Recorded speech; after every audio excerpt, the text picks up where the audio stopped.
আসসালামু আলাইকুম, সবাইকে স্বাগতম। প্রশিক্ষণ কাকে বলে, প্রশিক্ষণের উদ্দেশ্য ও বৈশিষ্ট্যসমূহ কী কী ব্যাখ্যা করো। এই প্রশ্নটি বিভাগীয় পরীক্ষায় 2018 সালে একবার এসেছিল। তো এইখানে আমরা এটা পারি নিজেদের মতো করে লিখতে, তারপরেও এখানে একটু আলোচনা করলে আমাদের লিখতে সুবিধা হবে, তাই না? সেই উদ্দেশ্যে আলোচনা। প্রথমে লিখতে পারি, প্রশিক্ষণ হলো ধারাবাহিক প্রক্রিয়া যার মাধ্যমে কর্মীদের কার্য সম্পাদনের জন্য উপযোগী এবং যোগ্যতা ও দক্ষতা, সামর্থ্য ও প্রবণতা বৃদ্ধির চেষ্টা করা। অর্থাৎ প্রশিক্ষণ হলো ধারাবাহিক প্রক্রিয়া যার মাধ্যমে কর্মীদের কার্য সম্পাদনের উপযোগী করে গড়ে তোলা, দক্ষতা, সামর্থ্য ও প্রবণতা বৃদ্ধির চেষ্টা করা। এর ফলে কী হয়? কর্মীদের পেশাগত দক্ষতা বৃদ্ধি পায়, যোগ্যতা বৃদ্ধি পায়, অভিজ্ঞতা বৃদ্ধি পায় এবং প্রতিষ্ঠানের পূর্ব নির্ধারিত লক্ষ্য অর্জন করা সহজ হয়। এটা আমরা নিজেদের মতো করে ভূমিকা আকারে কিছু লিখতে পারি। আমরা যদি ইংলিশে একটা ছোট্ট সংজ্ঞা দেখি তাহলে লক্ষ্য করে দেখতে পাই, training is the process of enhancing the skills, capabilities and knowledge of employees for doing a particular job. Training is a process of enhancing the skills, capabilities and knowledge of employees for doing a particular job. প্রশিক্ষণের এবার উদ্দেশ্য দেখব আমরা। মানব সম্পদ প্রতিষ্ঠানের প্রাণ এবং একটা প্রতিষ্ঠানের মানব সম্পদ হচ্ছে প্রতিষ্ঠানের চালিকা শক্তি। তাই একদিকে যেমন নীতি, কার্যপদ্ধতি, উদ্দেশ্য সম্পর্কে পরিচিত হতে হবে মানব সম্পদ হিসেবে গড়ে তোলার জন্য নিজেকে, পাশাপাশি পেশাগত দক্ষতা, যোগ্যতা, অভিজ্ঞতা, সামর্থ্য থাকতে হবে। আর প্রশিক্ষণের মাধ্যমেই এই সমস্ত যোগ্যতা, দক্ষতা, অভিজ্ঞতা এবং বিভিন্ন নীতি আয়ত্ত করা সম্ভব। তাই প্রশিক্ষণের উদ্দেশ্য গুরুত্বপূর্ণ। নিম্নে প্রশিক্ষণের উদ্দেশ্য সমূহ আমি এখানে আলোচনা করবো একটা একটা করে। আচ্ছা, পয়েন্ট লিখবো, পয়েন্টগুলোর ব্যাখ্যা কিন্তু হয়তো আমরা নিজেরা পারবো। যেমন প্রথম পয়েন্ট লিখতে পারি নতুন কর্মী এবং প্রতিষ্ঠান পরিচিতি, তাই না? নতুন কর্মী যারা, তাদের প্রতিষ্ঠান এবং বিভিন্ন কার্যক্রমের পরিচিতি সম্পর্কে অবশ্যই প্রশিক্ষণের প্রয়োজন আছে। আচ্ছা, এই ব্যাখ্যাগুলি কিন্তু আমরা নিজেদের মতো করে লিখবো, আমি খালি পয়েন্টগুলো বলে যাচ্ছি। পরের পয়েন্টটা হচ্ছে প্রতিষ্ঠানের নীতি পদ্ধতির সম্পর্কে জ্ঞান দান, তারপরে ব্যবস্থাপনা সম্পর্কে জ্ঞান দান, এছাড়াও রয়েছে প্রতিষ্ঠান ও ক্রেতা সম্পর্কে জ্ঞান দান, আইন কানুন সম্পর্কে জ্ঞান দান, আচরণ ও মনোভাব এর উন্নয়ন ঘটানোর জন্য প্রশিক্ষণ গুরুত্বপূর্ণ, দক্ষতা বৃদ্ধি, আত্মবিশ্বাস, তাই না? কর্মীদের আত্মবিশ্বাস বৃদ্ধিতে, সামাজিক দক্ষতা উন্নয়নে, মানবিক সম্পর্ক উন্নয়ন, অর্থাৎ মানুষের সাথে মানবিক যে কমিউনিকেট সম্পর্ক করার জন্য যে দক্ষতা প্রয়োজন, সে তার মাধ্যমে দক্ষতার উন্নয়ন ঘটে। এই বহুমুখী দক্ষতা বৃদ্ধি, উৎপাদনশীলতা বৃদ্ধি এবং আরও এখানে কয়েকটা লিখতে পারি। শিক্ষক যদি হয়, শিক্ষকদের পেশাগত জ্ঞান বৃদ্ধি, শিক্ষকদের ন্যায্য মধ্যেও ব্যক্তিত্ব উদ্ভাবনী শক্তি বৃদ্ধি, শিক্ষকদের আচরণিক দক্ষতা ও দুর্বলতা চিহ্নিত করা, শিক্ষণের বিভিন্ন আধুনিক উপকরণ সম্পর্কে জ্ঞানদান করা ও নতুন নতুন শিক্ষা পদ্ধতি সম্পর্কে ধারণা, পেশাদারিত্ব অর্জনে সহায়তা করা, তারপর সমস্যাদি বিশ্লেষণ করা, তথ্য প্রযুক্তি শিক্ষার প্রশিক্ষণের মাধ্যমে তথ্য প্রযুক্তি ব্যবহারের প্রশিক্ষণ নেওয়া। তো শিক্ষাক্ষেত্রে কিন্তু এইগুলি, তাই না? আর ইন জেনারেলি কিছুক্ষণ আগে যেগুলি আমি দেখলাম, ওইগুলি, এই উদ্দেশ্যগুলি বিশেষ করে প্রশিক্ষণের জন্য অত্যন্ত গুরুত্বপূর্ণ। তো পরের সেশনে শিক্ষার গুণগত মান উন্নয়নে প্রশিক্ষণের বিকল্প নেই, এই প্রশ্নটি আলোচনা করব। বেশ কয়েকবার প্রশ্নটি এসেছে। আসসালামু আলাইকুম, সবাইকে স্বাগতম। শিক্ষার গুণগত মান উন্নয়নে শিক্ষক প্রশিক্ষণের কোনো বিকল্প নেই, ব্যাখ্যা করুন। এই প্রশ্নটি সহজ, সবাই পারবে এবং একটু আজকে আলোচনা করব যাতে আমরা আরও সুন্দর করে লিখতে পারি। সেই জন্য প্রশ্নটি বিভাগীয় পরীক্ষায় বিগত বেশ কয়েকবার এসেছে। তো প্রথমে আমরা ভূমিকাতে কিছু লিখব। ভূমিকাতে লিখতে পারি, শিক্ষার গুণগত মান উন্নয়ন ও শিক্ষার্থীর সুপ্ত প্রতিভা বিকাশে শিক্ষকের বিকল্প নেই এবং মানসম্মত ও যোগ্য শিক্ষকের জন্য শিক্ষা এবং প্রশিক্ষণ অপরিহার্য। অর্থাৎ মানসম্মত ও যোগ্য শিক্ষক গড়ে তোলার জন্য প্রশিক্ষণ অত্যন্ত গুরুত্বপূর্ণ, তাই না? প্রশিক্ষণ হচ্ছে মানসম্মত দক্ষ শিক্ষক তৈরির অন্যতম একটি স্বীকৃত পদ্ধতি এবং প্রশিক্ষণের মাধ্যমে শিক্ষকের জ্ঞান, দক্ষতা ও দৃষ্টিভঙ্গির ইতিবাচক পরিবর্তন ঘটে। অর্জিত জ্ঞান মেধাকে কাজে লাগিয়ে বিশেষ করে আরও পাঠদানে সক্রিয় হন, তাই না? এই ব্যাপারে এই যে শিক্ষাবিদ মার্গারেট বলেছেন যে শিক্ষকের অবিরাম ও অনবরত প্রশিক্ষণের প্রয়োজন রয়েছে। দারুণ একটি কথা, তাই না? শিক্ষাবিদ মার্গারেট কি বলেছেন? যে শিক্ষকের অবিরাম ও অনবরত প্রশিক্ষণের প্রয়োজন রয়েছে।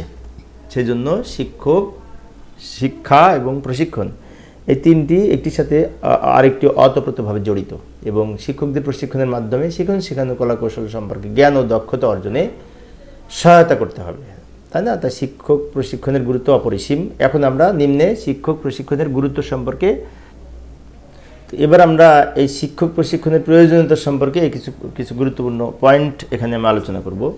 এই পয়েন্টগুলোর উপরে কিন্তু ব্যাখ্যা লিখতে হবে। যেমন পেশাগত জ্ঞান বৃদ্ধি, এর জন্য শিক্ষক প্রশিক্ষণের গুরুত্ব অপরিসীম, তাই না? এটার ব্যাখ্যা দিতে হবে কিন্তু, বারবার বলছি। পরের পয়েন্টে লিখতে পারি শিক্ষকদের ব্যক্তিত্ব সম্পন্ন করে গড়ে তোলার জন্য প্রশিক্ষণ, নতুন নতুন শিক্ষা পদ্ধতি সম্পর্কে ধারণা বা জ্ঞান, নতুন কোনো তথ্য সম্পর্কে ধারণা বা জ্ঞান লাভের জন্য, দ্রুত সিদ্ধান্ত গ্রহণের ক্ষমতা বৃদ্ধি করার জন্য, নানা রকম সমস্যা বিশ্লেষণ ক্ষমতা, তথ্য প্রযুক্তি বিষয়ে জ্ঞান লাভের জন্য, গবেষণা কাজে উৎসাহিত করার জন্য, শ্রেণীকক্ষে উপকরণ ব্যবহারের দক্ষতা অর্জনের জন্য, চাকরিতে যোগদানের পূর্বে প্রশিক্ষণ প্রদান। অর্থাৎ চাকরিতে যোগদানের পূর্বে প্রশিক্ষণ প্রদান করলে আমাদের আরও দক্ষ কর্মী আমরা পেতে পারি, তাই না? বা শিক্ষার ক্ষেত্রে দক্ষ শিক্ষক আমরা পেতে পারি। পাশাপাশি আরও আলোচনা করতে পারি প্রতিষ্ঠান ও শিক্ষার্থী সম্পর্কে ধারণা অর্জন, আইন কানুন সম্পর্কে ধারণা লাভ করা বা জানা, আচরণ ও মনোভাবের উন্নয়ন ঘটে, দক্ষতা বৃদ্ধি পায়, আত্মবিশ্বাস বৃদ্ধি পায়, সামাজিক দক্ষতার উন্নয়ন ঘটে, মানবিক সম্পর্ক উন্নয়ন হয়, বহুমুখী দক্ষতা বৃদ্ধি পায় এবং উৎপাদনশীলতা বৃদ্ধি পায়। এই যে এই পয়েন্টগুলির ব্যাখ্যা দিতে হবে, কিন্তু বারবার বলছি, ব্যাখ্যা দিতে হবে বিস্তারিত। যদি 10 মার্কসের জন্য আসে কিংবা 20 মার্কসের জন্য আসে, তাহলে পরে মার্কস যেরকম হবে ব্যাখ্যা সেইভাবে আমরা তার আলোকে সেই অনুপাতে লিখব। আসসালামু আলাইকুম, সবাইকে স্বাগতম।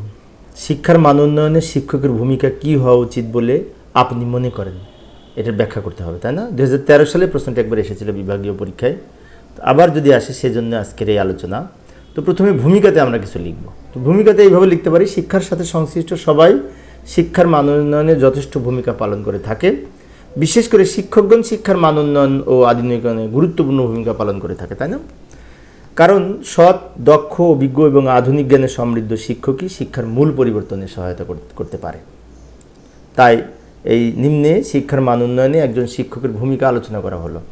এখানে আরও আমরা নিজেদের মতো করে ভূমিকায় লিখতে পারি, প্রথমে শুরুতেই লিখতে পারি, এরপরে আমরা ধারাবাহিকভাবে পয়েন্ট আকারে আলোচনা করবো। আমি এখানে পয়েন্টগুলো লিখে দিচ্ছি, পয়েন্টের আলোচনা অবশ্যই আমরা নিজেদের মতো করে লিখতে পারবো। যেমন প্রথম পয়েন্টে হচ্ছে শিক্ষককে উত্তম গুণের অধিকারী হতে হবে। উত্তম গুণের অধিকারী মানে শিক্ষককে, তাই না? এটার ব্যাখ্যা দিতে হবে এখানে। এরপরে লিখতে পারি শিক্ষককে ছাত্রছাত্রীদের কাছে বোধগম্য হতে হবে, সুন্দর বাচনভঙ্গির অধিকারী হতে হবে শিক্ষককে। যা বলছি সব শিক্ষক সম্পর্কে বলছি। নিরঅহংকার হতে হবে, শিক্ষকদের অহংকারী হলে চলবে না, তাহলে ছাত্রছাত্রীরা কিন্তু পছন্দ করবে না, তাই না? মমত্ববোধের অধিকারী হতে হবে, বিষয় সম্পর্কে গভীর জ্ঞান থাকতে হবে। শিক্ষার্থী প্রত্যেকটা প্রশ্নের উত্তর যাতে সঠিকভাবে দেওয়া যায় সেজন্য বিষয় সম্পর্কে গভীর জ্ঞান থাকতে হবে। এই পয়েন্টগুলোর কিন্তু ব্যাখ্যা দিতে হবে। এছাড়া আরও কিছু পয়েন্ট আমরা লিখতে পারি, যেমন উদার দৃষ্টিভঙ্গি সম্পন্ন হতে হবে, শৃঙ্খলা বোধ সম্পন্ন হতে হবে শিক্ষককে। শিক্ষার্থীদের শ্রেণীকক্ষে নিয়ন্ত্রণের ক্ষমতা থাকতে হবে, অর্থাৎ শিক্ষার্থীদেরকে শ্রেণীকক্ষে নিয়ন্ত্রণ করার ক্ষমতা থাকতে হবে, এটা খুব গুরুত্বপূর্ণ একটি বৈশিষ্ট্য। তথ্য ও প্রযুক্তিগত জ্ঞানের বিকাশ থাকতে হবে, মানে তথ্য প্রযুক্তিগত জ্ঞান থাকতে হবে শিক্ষকদের। নেতৃত্ব দানের ক্ষমতা থাকতে হবে, আধুনিক বিশ্বের সাথে শিক্ষাকে সমন্বয় করার দক্ষতা থাকতে হবে, তাই না? এই পয়েন্টগুলির কিন্তু ব্যাখ্যা দিতে হবে। এছাড়াও শিক্ষকের আরও অনেক গুণাবলী রয়েছে, যেমন সত্যবাদিতা, ন্যায় নীতিপরায়ণ হতে হবে, তারপর হচ্ছে কি যে এই দায়িত্ববোধ সম্পন্ন হতে হবে, এরপরে নৈতিকতা বোধ সম্পন্ন হতে হবে। এই বিষয় সম্পর্কে আমরা আরও কিছু পয়েন্ট নিজেদের মতো করে লিখতে পারি। শিক্ষা যদি জাতির মেরুদণ্ড হয় তাহলে শিক্ষক শিক্ষার মেরুদণ্ড ব্যাখ্যা করুন, এই প্রশ্নটি, তাই না?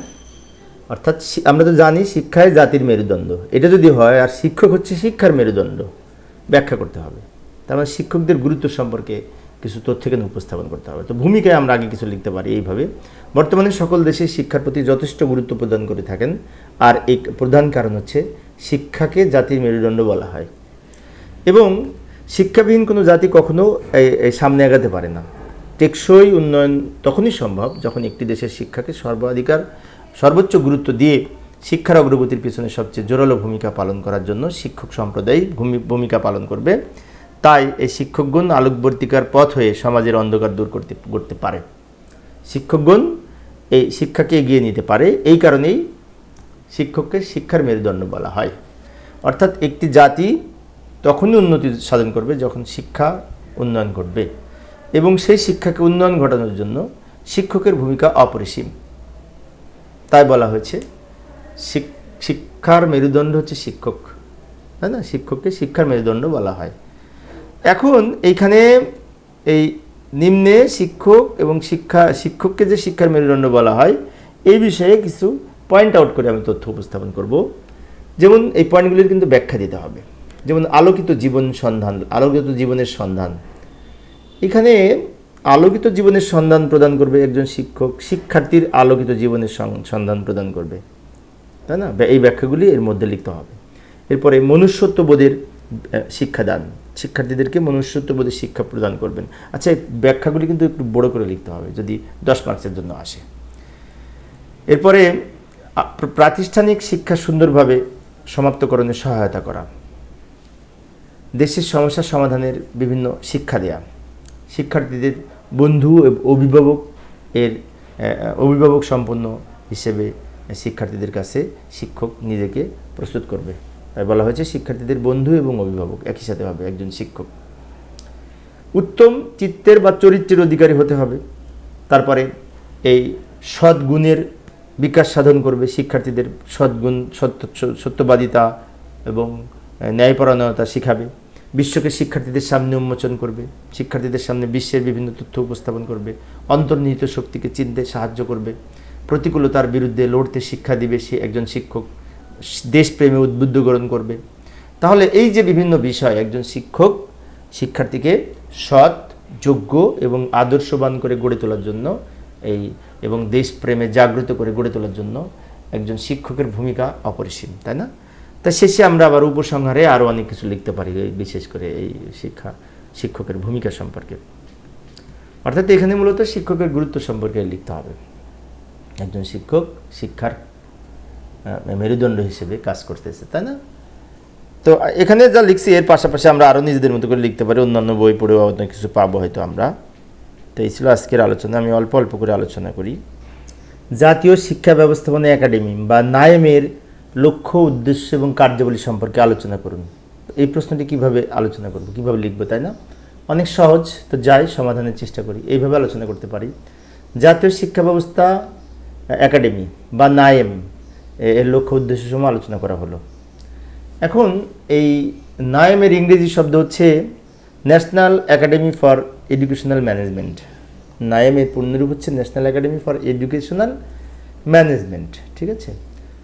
এটি শিক্ষা মন্ত্রণালয়ের অধীনে পরিচালিত একটি প্রশিক্ষণ একাডেমি, যেখানে সর্বস্তরের শিক্ষক এবং শিক্ষা ব্যবস্থাপনার সাথে যুক্ত ব্যক্তিদের প্রশিক্ষণ দেওয়া হয়। নায়েম হচ্ছে একটি প্রশিক্ষণ একাডেমি, প্রশিক্ষণ প্রদান করা হয় এটি শিক্ষা মন্ত্রণালয়ের অধীনে। এবং শিক্ষার গুণগত মান উন্নয়নের লক্ষ্যে 1959 সালে এই এডুকেশন এক্সটেনশন সেন্টার ইইসি প্রতিষ্ঠিত হয় এবং এটি বিবর্তন করার প্রক্রিয়ার মাধ্যমে এই 1992 খ্রিস্টাব্দে এটিকে জাতীয় শিক্ষা একাডেমি বা নায়েমে রূপান্তর করা হয়। অর্থাৎ এই নায়েমের পূর্বে ছিল ইইসি, এডুকেশন এক্সটেনশন সেন্টার, যেটি 1959 সালে তৈরি হয়েছিল এবং পরবর্তীতে 1992 সালে এটির নাম দেওয়া হয় নায়েমে রূপান্তর করা হয়। নায়েমের চূড়ান্ত লক্ষ্য হচ্ছে শিক্ষাক্ষেত্রে জাতীয় এবং বৈশ্বিক চ্যালেঞ্জ মোকাবেলার জন্য শিক্ষক এবং শিক্ষা প্রশাসনের কর্মকর্তাদের জ্ঞান, পেশাগত দক্ষতা এবং ইতিবাচক দৃষ্টিভঙ্গি ও নেতৃত্বের গুণাবলী করে তাদেরকে গড়ে তোলা বা সমৃদ্ধ করা। শিক্ষাক্ষেত্রে পরিকল্পনা প্রণয়ন, প্রশাসন, ব্যবস্থাপনা ও গবেষণার উন্নয়নের ক্ষেত্রে নায়েম অত্যন্ত গুরুত্বপূর্ণ ভূমিকা পালন করে আসছে। তো প্রথমে আমরা এইরকম করে কিছু ভূমিকা লিখব, ঠিক আছে? তারপরে কার্যাবলী লিখব। প্রথমে কিছু ভূমিকা লিখব। আচ্ছা, এরপরে আসি এই নায়েমের যে প্রধান প্রধান লক্ষ্য, উদ্দেশ্য সেগুলি আলোচনা করা হলো। এখানে এই ধারাবাহিকভাবে আমাদের নায়েম যে কাজগুলি করে বা যে উদ্দেশ্যে প্রতিষ্ঠিত হয়েছে সেগুলি এখানে ধারাবাহিকভাবে লিখতে হবে। যেমন বাংলাদেশের সিভিল সার্ভিস বিষয়ের শিক্ষা ক্যাডারের কর্মকর্তাদের জন্য বুনিয়াদী প্রশিক্ষণের ব্যবস্থা করে থাকেন, তাই না? মাধ্যমিক, উচ্চ মাধ্যমিক এবং স্নাতক পর্যায়ের শিক্ষকদের বিষয়ভিত্তিক প্রশিক্ষণের ব্যবস্থা করে থাকেন। শিক্ষা সংক্রান্ত বিষয়ে গবেষণা কার্য পরিচালনা এবং শিক্ষা তথ্য কেন্দ্র হিসেবে কাজ করা, শিক্ষা প্রশাসন ব্যবস্থাপনা, পরিকল্পনা, শিক্ষা ও প্রশিক্ষণ ইত্যাদি বিষয়ে মন্ত্রণালয়কে পরামর্শ দান করা, শিক্ষার উন্নয়ন সংক্রান্ত সমস্যা চিহ্নিতকরণ, বিদ্যমান পরিস্থিতির উপর বিভিন্ন কর্ম শিবির, সেমিনার এবং সভা বা বিভিন্ন এই ওয়ার্কশপের আয়োজন করে থাকেন। এছাড়াও শিক্ষা ব্যবস্থাপক এবং পরিকল্পনাবিদদের প্রশিক্ষণ নীতিমালা প্রণয়নের ক্ষেত্রেও সরকারকে সহায়তা করে থাকে। শিক্ষাবিদদেরকে এবং পরিকল্পনাবিদদেরকে প্রশিক্ষণ নীতিমালা সংক্রান্ত কীভাবে প্রণয়ন করতে হবে সে ব্যাপারে সরকারকে সহায়তা করে থাকে নাইম।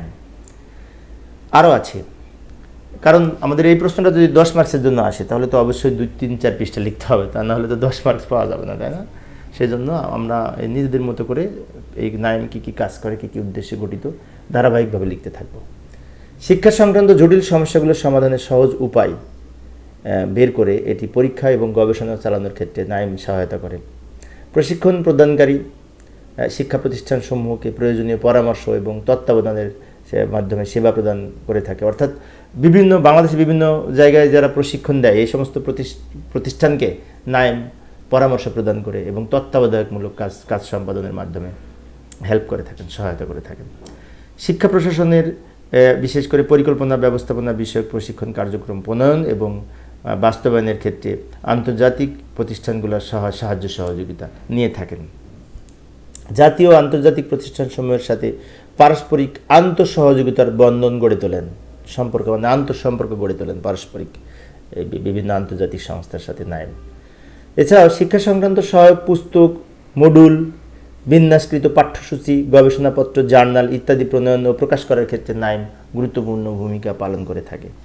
নাইমের নিজস্ব সমৃদ্ধ গ্রন্থাগার গড়ে তোলা হয়েছে, যার মাধ্যমে এই নাইম বিশেষ করে এই বিভিন্ন পুস্তক বা পাঠ্যক্রমের প্রকাশ করার ক্ষেত্রে গুরুত্বপূর্ণ ভূমিকা পালন করে থাকেন।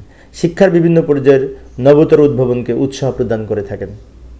এবং এই আরও কিছু বিষয় আছে, সেটি হচ্ছে এই নাইমের এতক্ষণ উদ্দেশ্য বললাম, এবার কার্যাবলীর মধ্যে রয়েছে নাইম যে সমস্ত কাজ করে থাকেন সেগুলি হচ্ছে শিক্ষাবিদদের উপস্থিতিতে কর্মশালা, সেমিনার, সমাবেশের অনুষ্ঠানের মাধ্যমে শিক্ষাক্ষেত্রে বিরাজমান সমস্যাদের চিহ্নিত এবং সমাধান সম্পর্কিত সুপারিশমালা প্রণয়ন করে দিক নির্দেশনা দিয়ে থাকেন। বিসিএস শিক্ষা ক্যাডারদের, নবনিযুক্ত ক্যাডারদের শিক্ষা সংক্রান্ত প্রশিক্ষণ প্রদান করে থাকেন।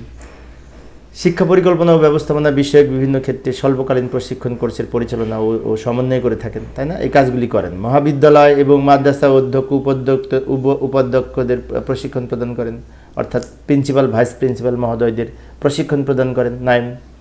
বিভিন্ন শিক্ষা কার্যালয়ের প্রশাসনের প্রধান প্রশিক্ষণ কর্মসূচি পরিচালনা করে থাকেন।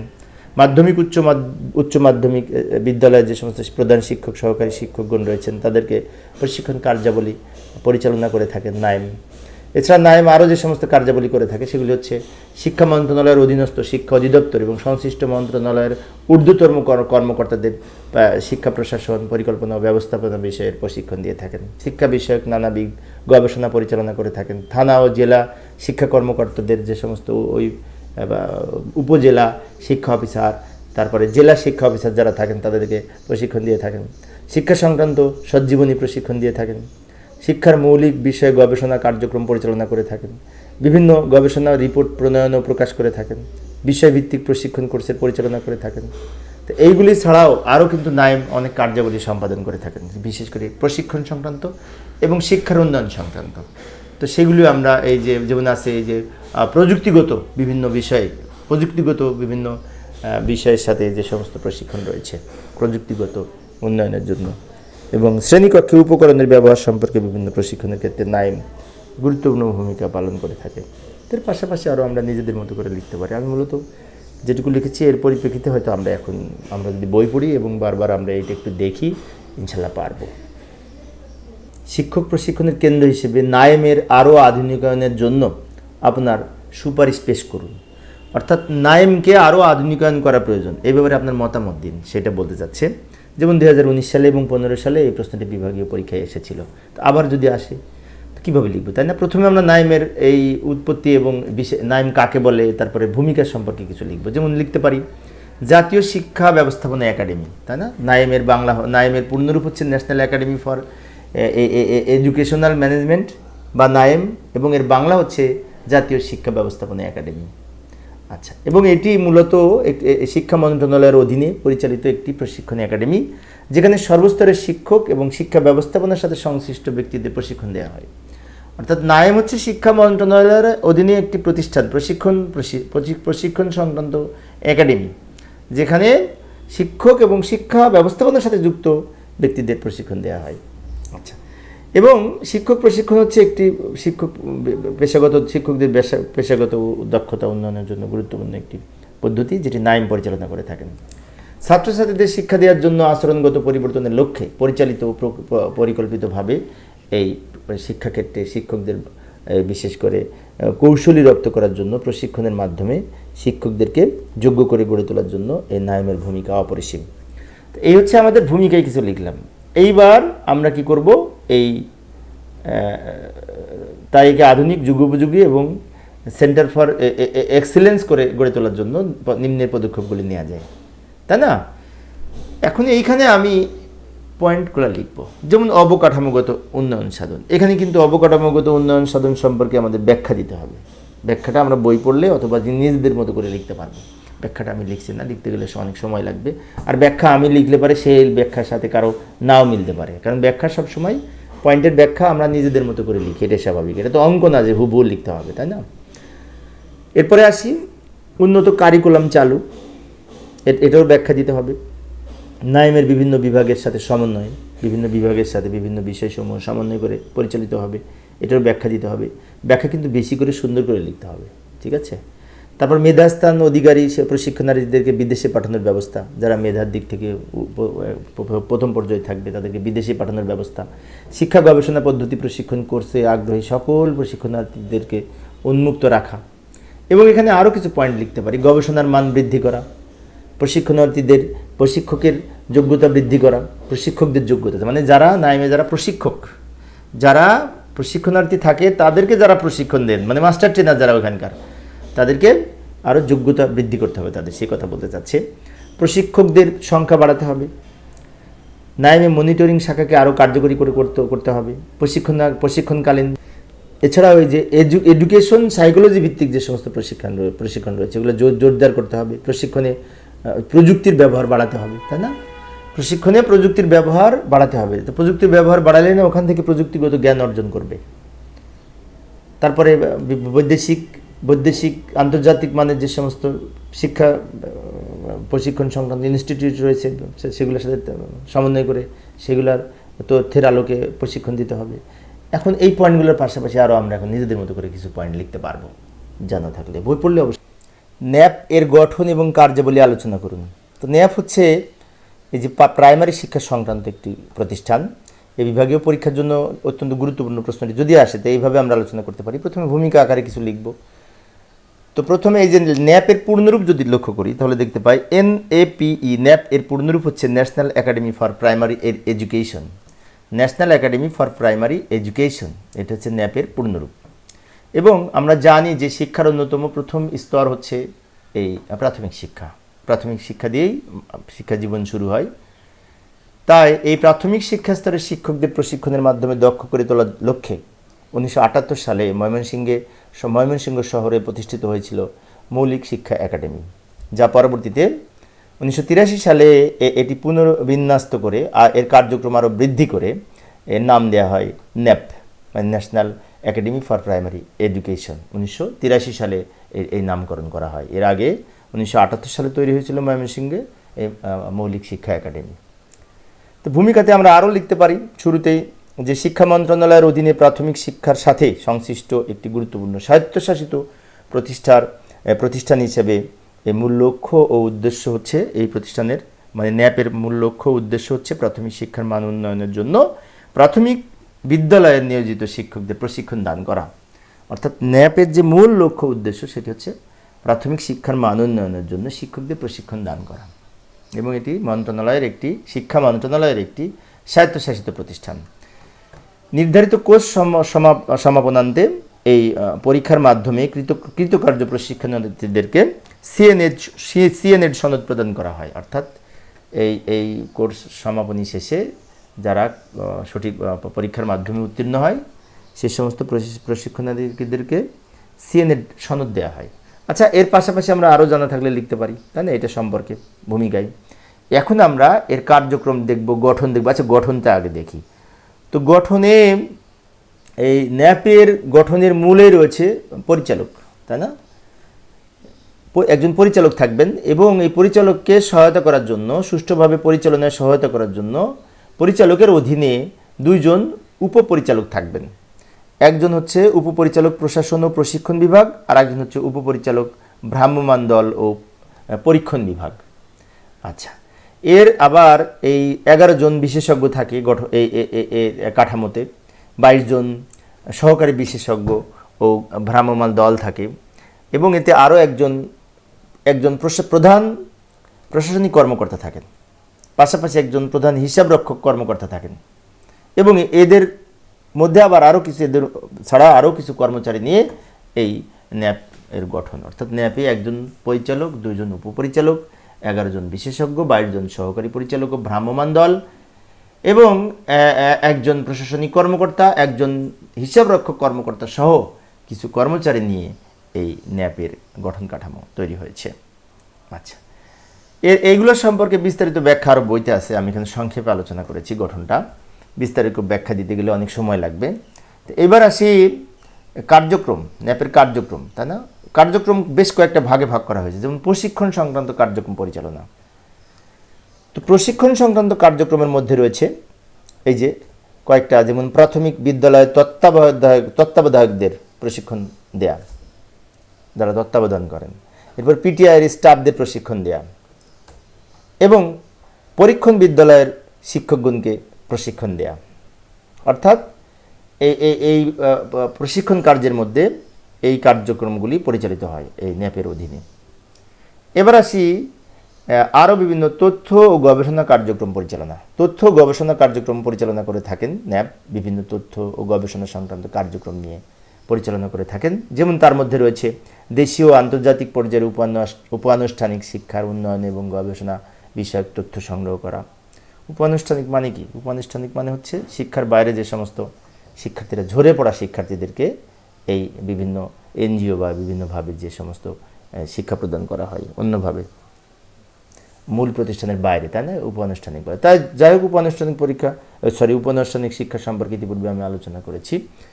এরপরে আরও আছে এখানে দেশের পিটিআই সমূহ এবং উপানুষ্ঠানিক শিক্ষার সংশ্লিষ্টদের বিভিন্ন তথ্য সংগ্রহ করা, প্রাথমিক ও উপানুষ্ঠানিক শিক্ষার সাথে সংশ্লিষ্ট কর্মকর্তাদের সেমিনার সমাবেশ এর মাধ্যমে কর্মশিবিরের আয়োজন করা, তাই না? তো এইগুলি সাধারণত এই বিশেষ করে তথ্য গবেষণা সংক্রান্ত কার্যক্রমের মধ্যে অন্তর্ভুক্ত আছে। এবার আসি বিভিন্ন দেখাশোনা বা পরিচালনামূলক কার্যক্রম। অর্থাৎ ন্যাপ কিছু কার্যক্রম পরিচালনা করে যেগুলির মাধ্যমে দেখাশোনা এবং পরিচালনা করে থাকেন সঠিকভাবে। তার মধ্যে রয়েছে এই যে লক্ষ্য করি, শিক্ষা কার্যক্রমের সাথে জড়িত স্টাফদের দেখাশোনা এবং বিভিন্ন ক্ষেত্রে সহায়তা করা, তাই না? এবং সরকারি পিটিআই সমূহের শিক্ষা কার্যক্রম ঠিকমতো পরিচালিত হচ্ছে কিনা তা দেখাশোনা করা, তদারকি করা আর কি। এছাড়া আরও একটা রয়েছে বিভিন্ন সংস্থার যে সমস্ত উপানুষ্ঠানিক শিক্ষা কার্যক্রমগুলি রয়েছে সেগুলি দেখাশোনা করা, যেমন ব্রাক, প্রশিক্ষা, তাই না? এগুলি উপানুষ্ঠানিক বিভিন্ন কার্যক্রম পরিচালনা করে থাকে। বয়স্ক শিক্ষা কার্যক্রম, এটাও কিন্তু বয়স্ক শিক্ষা কার্যক্রমটাও কিন্তু উপানুষ্ঠানিক শিক্ষা কার্যক্রমের মধ্যে পড়ে। তো এবার 4 নম্বরে হচ্ছে মনিটরিং এবং মূল্যায়ন, তাই না? এই ধাপটা অত্যন্ত গুরুত্বপূর্ণ। ন্যাপের নানাবিধ মনিটরিং কার্যক্রমের মাধ্যমে এবং মূল্যায়নের মাধ্যমে এই বিশেষ করে ন্যাপের মনিটরিং ও মূল্যায়ন কার্যক্রম পরিচালিত হয়ে থাকেন। যেমন এই যে ভ্রাম্যমাণ পরিদর্শক দলের মাধ্যমে এর কার্যক্রম মূল্যায়ন এবং ফিডব্যাকের মাধ্যমে লক্ষ্যমাত্রা অর্জন করে থাকে। ফিডব্যাক মানে কি? কাজ কীভাবে সুষ্ঠুভাবে হচ্ছে কিনা সেটা সম্পর্কে মতামত দান করে, দিস ইজ ফিডব্যাক। ভ্রাম্যমাণ মনিটরিং দলের রিপোর্টের আলোকে পরবর্তী প্রশিক্ষণ ডিজাইন প্রস্তুত করা। তো এটা হচ্ছে এই মনিটরিং ও মূল্যায়নের অংশ। বিভিন্ন সংস্থার উপানুষ্ঠানিক কর্মসূচি মনিটরিং এবং উন্নয়নের জন্য ফিডব্যাক প্রদান করে তাদের কৌশলগত পরিকল্পনা প্রণয়নের সুপারিশ পেশ করা, তাই না? মনিটরিংয়ের সাথে ফিডব্যাকের একটা খুব গুরুত্বপূর্ণ সম্পর্ক, তাই না? উপানুষ্ঠানিক কর্মসূচির সম্পর্কেও ফিডব্যাক প্রদান করবে, এবং যে আনুষ্ঠানিক যে সমস্ত প্রতিষ্ঠানগুলি আছে যে সমস্ত বিদ্যমান সরকারি এবং বেসরকারি প্রাথমিক বিদ্যালয় রয়েছে সেগুলি সম্পর্কে ফিডব্যাক প্রদান করার মাধ্যমে এবং মূল্যায়নের মাধ্যমে এদের লক্ষ্যমাত্রা অর্জনের দিকে সহায়তা করে থাকে। তো এইগুলোর পাশাপাশি আমাদের আরও জানা থাকলে আমরা লিখতে পারি, তাই না? আমি মূলত আজকে ও আর একটা আছে তো, উপানুষ্ঠানিক শিক্ষা কার্যক্রম পরিচালনা, এটা তার গুরুত্বপূর্ণ একটি পয়েন্ট। 4টি মোট কার্যক্রমের এখানে আমি আলোচনা করেছি।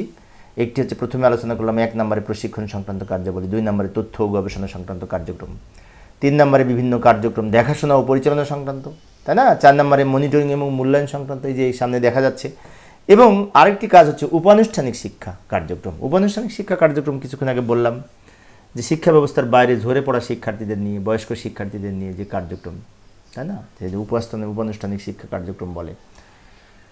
আচ্ছা, এবার উপানুষ্ঠানিক শিক্ষা কার্যক্রমের মধ্যে রয়েছে সকল শিক্ষাক্রম পরিচালনার জন্য উপকরণ উন্নয়ন ও তা প্রদর্শন, অর্থাৎ সকল শিক্ষাক্রম পরিচালনার জন্য উপকরণের ব্যবস্থা করবে এবং তা প্রদর্শন করবে। সকল শিক্ষাক্রম পরিচালনার জন্য উপকরণের তালিকা এবং উপাত্ত সংগ্রহ করবে, কি কি উপকরণ লাগবে তাদের জন্য। শিক্ষাক্রম পরিচালনার জন্য প্রশিক্ষণ সামগ্রীর তালিকা প্রণয়ন করবে। তো এরপর 19 নম্বরে আসি, এই যে প্রাথমিক ও উপানুষ্ঠানিক শিক্ষার সাথে সমন্বয় সাধন করা। প্রাথমিক এবং উপানুষ্ঠানিক শিক্ষার সাথে সমন্বয় সাধন বলতে বোঝায় প্রাথমিকের সিলেবাসের সাথে উপানুষ্ঠানিক যে সমস্ত ব্রাক প্রশিক্ষা সহ আরও যে সমস্ত উপানুষ্ঠানিক শিক্ষা কার্যক্রম পরিচালনা করে আসছে যে সমস্ত প্রতিষ্ঠান, তাদের এই প্রাথমিকের সিলেবাসের সাথে, যেমন এখন বর্তমানে ব্রাক কিন্তু 5ম শ্রেণী পর্যন্ত উন্নীত করেছে, তাদের সিলেবাসের সাথে প্রাথমিকের সিলেবাসের সমন্বয় করার মাধ্যমে এই কার্যক্রমগুলি উপানুষ্ঠানিক শিক্ষা কার্যক্রম পরিচালনার মধ্যে অন্তর্ভুক্ত। তো এই সমস্ত কার্যক্রম এই ন্যাপ বা national academy for primary education পরিচালনা করে থাকেন। তো প্রিয় সুধীবৃন্দ, পরিশেষে আমরা আরও বলতে পারি যে প্রাথমিক শিক্ষার মান উন্নয়নে ন্যাপ এর ভূমিকা অত্যন্ত গুরুত্বপূর্ণ এবং দিন দিন এর কার্যক্রম বেড়েই চলেছে। বিশেষ করে প্রাইমারি শিক্ষকদের প্রশিক্ষণ সহ আরও যে সমস্ত প্রাইমারি শিক্ষার মান উন্নয়নের জন্য ত্বরান্বিত করার জন্য এই ন্যাপের গুরুত্ব অপরিসীম। তো এইভাবে আমরা ভূমিকাতে কিছু লিখব, উপসংহারে কিছু লিখব, মাঝখানে এগুলি আলোচনা করব, তাহলে ইনশাল্লাহ আমরা ফুল মার্কস পাবো যদি পরীক্ষায়। স্বাগতম। দেশের স্কুল শিক্ষাকে আরও আধুনিক ও বাস্তবসম্মত করার জন্য শিক্ষক প্রশিক্ষণ ব্যবস্থার কি পরিবর্তন আনা প্রয়োজন বলে আপনি মনে করেন? অর্থাৎ স্কুল শিক্ষাকে আধুনিক ও বাস্তবসম্মত করার জন্য শিক্ষক প্রশিক্ষণ ব্যবস্থায় কি কি পরিবর্তন আনা দরকার, এই বিষয়ে নিজের মতো করে মতামত লিখতে হবে। তো নিজের মতো করে মতামত লিখলেও অন্তত বিশেষ করে একটু গুছিয়ে সুন্দর করে কীভাবে লেখা যায় এইখানে আমি সংক্ষেপে আলোচনা করার চেষ্টা করব। প্রথমে ভূমিকা লিখব। তো ভূমিকাটা আমাদের নিজেদের মতো করে আমরা লিখতে পারি, তাই না? নিজেদের মতো করে লিখতে পারি। যেমন এখানে আমি সংক্ষেপে লিখে দিয়েছি, একজন শিক্ষক শুধুমাত্র প্রশিক্ষণ গ্রহণের মাধ্যমেই দক্ষ এবং যোগ্য শিক্ষক হয়ে উঠতে পারেন, তাই না? আমরা আরও বড় করে লিখতে পারি, নিম্নে দেশের বিভিন্ন স্কুলে বিশেষ করে কলেজে তো না, স্কুলে আধুনিক ও বাস্তবসম্মত শিক্ষাকে প্রশিক্ষণ প্রদানের ক্ষেত্রে কি কি পরিবর্তন আনা প্রয়োজন সেই সম্পর্কে আলোকপাত করা হলো বা আলোচনা করা হলো। এখন এই ভূমিকাতে আমি 2 লাইনে লিখেছি, আরও বেশি লেখা যায় এখানে, ঠিক আছে? কারণ আমরা যখন প্রশ্নের উত্তর দিব তখন ভূমিকাতে কিছু লিখবো, মাঝখানে কিছু ব্যাখ্যা দিব, শেষে আবার উপসংহারে কিছু লিখবো সুন্দর করে, তাহলেই একটা প্রশ্ন উত্তর প্রথম থেকে শেষ পর্যন্ত সম্পন্ন হবে। এখন এই যে মাঝখানে যে আলোচনাটা করবো এটা কিন্তু পয়েন্ট আকারে আলোচনা করব আমরা। তো প্রত্যেকটা পয়েন্টের ব্যাখ্যা তো দিতে গেলে অনেক সময় লাগবে, সেজন্য আমি সংক্ষেপে খালি শুধুমাত্র পয়েন্টগুলি আলোচনা করব, পয়েন্টগুলি বলবো। এর ব্যাখ্যা কিন্তু নিজেদের মতো করে লেখা যায়, অথবা পাঠ্য বই পড়লে আমরা নিজেদের মতো করে ব্যাখ্যা লিখতে পারবো। যেমন শুরুতে লিখতে পারি শিক্ষাক্রম ও পাঠ্যসূচি আধুনিকরণ করতে হবে শিক্ষাক্রমকে এবং পাঠ্যসূচিকে আধুনিক যুগের সাথে তাল মিলিয়ে তৈরি করতে হবে শিক্ষাক্রম এবং পাঠ্যসূচি। এরপরে আসে উন্নত লাইব্রেরি ব্যবস্থা, তাই না? প্রশিক্ষণপ্রাপ্ত উপকরণ সরবরাহ, উন্নত লাইব্রেরি ব্যবস্থা। আমি আবারও বলছি, এইগুলোর কিন্তু ব্যাখ্যা দিতে হবে, প্রত্যেকটার সুন্দর করে ব্যাখ্যা দিতে হবে। যদি 10 মার্কসের জন্য আসে তাহলে খুব ভালো করে ব্যাখ্যা লিখতে হবে, তাহলে তা না হলে কিন্তু ফুল মার্কস পাওয়া যাবে না। বিদেশে প্রশিক্ষণের ব্যবস্থা, বিদেশিরা কেন এত উন্নত? যেমন আমি থাইল্যান্ডে গিয়েছিলাম প্রশিক্ষণের জন্য, সেখানে আমার থাইল্যান্ডের ব্যাংকক শহরে ক্যাসেটার্জ ইউনিভার্সিটি, সেখানে আমি প্রশিক্ষণে গিয়েছিলাম এই আইসিটি বিষয়ের উপরে। তো সেখানে দেখেছি ওদের শিক্ষা ব্যবস্থা এবং বাংলাদেশের শিক্ষা ব্যবস্থা, এবং ওখানকার শিক্ষা ব্যবস্থার মাধ্যমে আমি আমার শ্রেণীকক্ষে পাঠদানের চেষ্টা করি। এরপরে আসি প্রশিক্ষণপ্রাপ্ত শিক্ষকদের দ্রুত পদোন্নতি। ঠিক আছে। এরপরে আরও আছে যেগুলি আমরা আরও সুপারিশ, মানে এগুলো আমাদের নিজেদের মতো করে সুপারিশ করতেছি আর কি, কিন্তু এগুলো ব্যাখ্যা দিতে হবে। বারবার বলছি আমি, প্রশিক্ষণবিহীন শিক্ষকদের দ্রুত প্রশিক্ষণের ব্যবস্থা করতে হবে। যে প্রশিক্ষণটা খুব একটা ফ্যাক্টর, বারবার প্রশিক্ষণ বলতেছি, তাই না? এরপরে আরও আসি, প্রশিক্ষণ ইনস্টিটিউট যেগুলি আছে সেগুলি আধুনিকরণ করতে হবে। শিক্ষকদেরকে উন্নত মানের প্রযুক্তিগত প্রশিক্ষণ প্রদান করতে হবে। প্রযুক্তিগত অর্থাৎ প্রযুক্তির সাথে তাদেরকে এই প্রচলিত ধ্যান ধারণা বাদ দিয়ে প্রযুক্তির মাধ্যমে বিশ্বের সাথে তাল মিলিয়ে প্রশিক্ষণ দিতে হবে। এবং প্রচলিত প্রশিক্ষণ কোর্সগুলো প্রয়োজনীয় সংস্কার সাধন করতে হবে আধুনিক শিক্ষার সাথে সামঞ্জস্য রেখে। এবং প্রশিক্ষণ মান আরও উন্নত করতে হবে। জাতীয় শিক্ষানীতি সফলভাবে বাস্তবায়ন, অর্থাৎ আমাদের স্কুল শিক্ষাকে যদি আধুনিক এবং বাস্তবসম্মত করতে হয়, তা শিক্ষা প্রশাসনের সাথে জড়িত যারা আছে তাদেরকেও জাতীয় শিক্ষানীতি সফল করার জন্য, বাস্তবায়ন করার জন্য গুরুত্বপূর্ণ ভূমিকা পালন করতে হবে। তো এর পাশাপাশি আমরা আরও লিখতে পারি নিজেদের মতো করে, নিজেদের মতামত দিতে পারি, তবে সামঞ্জস্য থাকতে হবে এর সাথে। এবং শেষে উপসংহারে লিখতে পারি যে পরিশেষে বলা যায় যে আমাদের দেশের স্কুলগুলোর শিক্ষার মান উন্নত করা প্রয়োজন, এবং সেই জন্য শিক্ষকদের প্রশিক্ষণ ব্যবস্থাকে আরও যুগোপযোগী করার মাধ্যমে এই স্কুলগুলোর বিশেষ করে যুগোপযোগী করার জন্য উপরোক্ত সুপারিশসমূহ বাস্তবায়ন করা যেতে পারে। তো এইভাবে আমরা সুপারিশ করতে পারি। আচ্ছা, এই যে বিভাগীয় পরীক্ষার জন্য গুরুত্বপূর্ণ একটি প্রশ্ন বেশ কয়েকবার পরীক্ষায় এসেছিল বিগত পরীক্ষায়। প্রশ্নটি হচ্ছে, বর্তমানে প্রচলিত কলেজ শিক্ষক প্রশিক্ষণ ব্যবস্থা কতটুকু যথেষ্ট বলে আপনি মনে করেন? অর্থাৎ কলেজ শিক্ষকদের যে প্রশিক্ষণ হয় সেটা কতটুকু যথেষ্ট বলে আপনি মনে করেন, ব্যাখ্যা করুন। তো এটা যদি 10 মার্কসের জন্য আসে কীভাবে লিখব, সেটি আজকে আলোচ্য বিষয়। তো আমরা এইভাবে উপস্থাপন করতে পারি। প্রথমে ভূমিকায় লিখব। ভূমিকায় লিখতে পারি এইভাবে: শিক্ষক প্রশিক্ষণ হচ্ছে নির্দিষ্ট পদ্ধতিতে শিক্ষকদের পেশাগত দক্ষতা বৃদ্ধি এবং শিক্ষকদের পেশাগত মান উন্নয়নের জন্য, শিক্ষকদের আচরণিক পরিবর্তনের জন্য, শিক্ষকদের শ্রেণীকক্ষ এবং পাঠদান সুসংগঠিত ও পরিকল্পিতভাবে সম্পন্ন করার জন্য এই শিক্ষক প্রশিক্ষণের গুরুত্ব অপরিসীম। এইভাবে আমরা কিছু ভূমিকায় লিখব। কিন্তু তারপরে লিখব, কিন্তু বর্তমানে প্রচলিত কলেজ ও মাধ্যমিক শিক্ষক প্রশিক্ষণ ব্যবস্থা যথেষ্ট নয়। আগে ভূমিকায় লিখব, তারপর লিখব যে বর্তমানে যে প্রচলিত কলেজ এবং মাধ্যমিক শিক্ষকদের প্রশিক্ষণ ব্যবস্থা রয়েছে সেটি যথেষ্ট না, পর্যাপ্ত না। এবং এবার ফলে কি হয়, ফলে কি হয়, প্রতিষ্ঠানের যে সমস্ত কলেজ শিক্ষক এবং মাধ্যমিক স্তরের শিক্ষকদের জন্য প্রশিক্ষণ প্রদান ইনস্টিটিউশনগুলি আছে, প্রতিষ্ঠানগুলি আছে, তার প্রশিক্ষণের চাহিদা পূরণ করতে পারছে না। এর পিছনে রয়েছে নানাবিধ কারণ, এবং এই কারণগুলি নিম্নে আলোচনা করব একটা একটা করে। নিম্নে বাংলাদেশের শিক্ষক প্রশিক্ষণের দুর্বল দিকসমূহ আলোচনা করা হলো। আচ্ছা, এই প্রশ্নটি কিন্তু অন্যভাবেও আসতে পারে যে টিটিসি সমূহের সমস্যা চিহ্নিত করুন। টিটিসি মানে কি? Teacher training college. Teacher training college TTC এর পূর্ণরূপ। তো যে সমস্ত টিচার ট্রেনিং কলেজ রয়েছে সেগুলি পর্যাপ্ত না। যেমন আমরা এইভাবে আলোচনা করতে পারি, প্রশিক্ষণ ইনস্টিটিউটগুলোর অবকাঠামো উন্নয়ন ঘটাতে হবে, কারণ এই প্রশিক্ষণ ইনস্টিটিউটগুলোর অবকাঠামোগত অভাব রয়েছে, তাই না? এখানে আমরা এভাবে এই যে হলুদ কালার দিয়ে আমি পয়েন্ট আকারে আলোচনা করতেছি। আচ্ছা, এই পয়েন্টগুলির কিন্তু ব্যাখ্যা দিতে হবে, ব্যাখ্যা সুন্দর করে দিতে হবে, ব্যাখ্যা সুন্দর করে দিতে হবে, কারণ তা না হলে ফুল মার্কস পাওয়া যাবে না, তাই না? শুধু পয়েন্টগুলো লিখে দিলে তো হবে না, তাহলে লেখা অল্প হয়ে যাবে। এই ব্যাখ্যা হয়তো আমরা পারবো। একটার ব্যাখ্যা আমি দিচ্ছি। বাংলাদেশের শিক্ষক প্রশিক্ষণের দুর্বল দিকসমূহের মধ্যে অন্যতম হলো প্রশিক্ষণ ইনস্টিটিউটগুলোর অনুন্নত অবকাঠামো। আর এই কারণে শিক্ষকদের থাকার অসুবিধা, পড়াশোনার অসুবিধা, প্রশিক্ষণ চলাকালীন সময়ে পাঠদানে অনেক বিঘ্ন সৃষ্টি হয়। প্রশিক্ষণ চলাকালীন সময়ে অবকাঠামোগত উন্নয়ন, আমি ইতিপূর্বে একবারে যে থাইল্যান্ডে এই প্রশিক্ষণে গিয়েছিলাম আইসিটির উপরে, এই ব্যাংকক শহরে ক্যাসেটার ইউনিভার্সিটি, ওইখানে প্রশিক্ষণে গিয়েছিলাম। তো সেখানে আবার বাংলাদেশের বিভিন্ন প্রশিক্ষণ সেন্টারেও গিয়েছিলাম। তো তাদের এবং বাংলাদেশের যে পার্থক্য সেটা হয়তো বলে শেষ করা যাবে না, বেশ কিছু পার্থক্য রয়েছে। তো সেজন্য অবকাঠামোগত দিক থেকে আমাদের উন্নত করতে হবে। এরপরে আসি এই উন্নত কারিকুলাম এর অভাব। আচ্ছা, এইগুলোর কিন্তু ব্যাখ্যা আমি আর দিচ্ছি না। উন্নত কারিকুলামের অভাব কী কী আছে এখানে আমরা বই পড়লেই পাবো।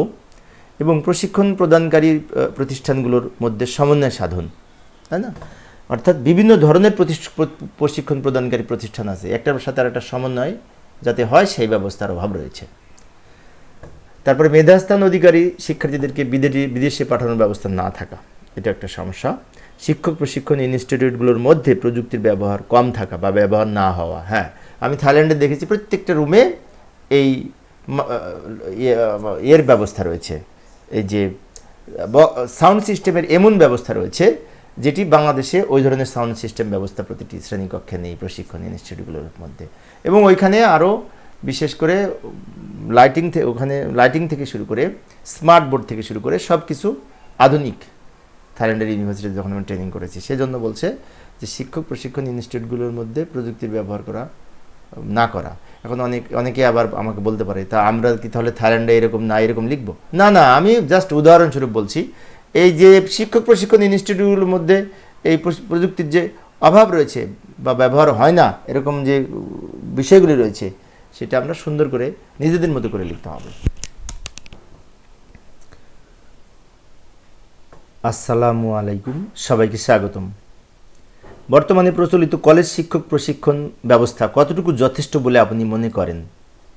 এই প্রশ্নটি 2024 সালে, 15 সালে, 20 সালে এই বিভাগীয় পরীক্ষায় এসেছিল। তা আবার যদি আসে, তাই না? অর্থাৎ এইখানে আমাদের ভূমিকাতে কিছু লিখব। এই কলেজ শিক্ষক প্রশিক্ষণের ভূমিকা লিখব। ভূমিকা লেখার পরে তারপরে আমরা যে সমস্ত অভাব রয়েছে সেগুলি লিখব। ভূমিকাতে আমরা লিখতে পারি এইভাবে যে শিক্ষক প্রশিক্ষণ হচ্ছে নির্দিষ্ট পদ্ধতিতে শিক্ষকদের পেশাগত ও দক্ষতা বৃদ্ধি করা এবং শিক্ষকদের এই যোগ্যতা, তারপরে হচ্ছে কি যে বিভিন্ন কৌশল এগুলি বৃদ্ধি করা, শ্রেণীকক্ষে পাঠদান কৌশল, তাই না? কিন্তু বর্তমানে প্রচলিত যে সমস্ত প্রশিক্ষণ প্রচলিত রয়েছে তার ক্ষেত্রে কলেজ এবং মাধ্যমিক শিক্ষকদের প্রশিক্ষণ ব্যবস্থা যথেষ্ট নয়। প্রথমে ভূমিকায় লিখব, তারপর লিখব বাংলাদেশের এই প্রশিক্ষণ ব্যবস্থাটা যথেষ্ট নয়। কেন যথেষ্ট নয়? ফলে প্রশিক্ষণ প্রতিষ্ঠানগুলো এই মাধ্যমিক এবং কলেজ শিক্ষকদের প্রশিক্ষণের চাহিদা পূরণ করতে পারতেছে না।